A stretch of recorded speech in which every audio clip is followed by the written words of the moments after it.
இப்பத்தான் தூண்டும் அம்மா.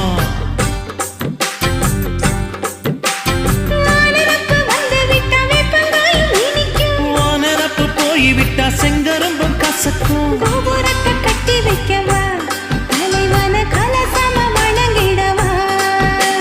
கட்ட விரல் ரத்தம் எடுத்து கண்மணிய குங்குமமா வச்சு விடுவேன். தொட்டா சிணுங்கி போல தொட்டா சிணுங்குறாளே சிட்டார சிட்டுக்குருவி. என்ன விட்டா போதும் முன்னு சிட்டா பறக்குறாளே குத்தால தொட்டு மருவி.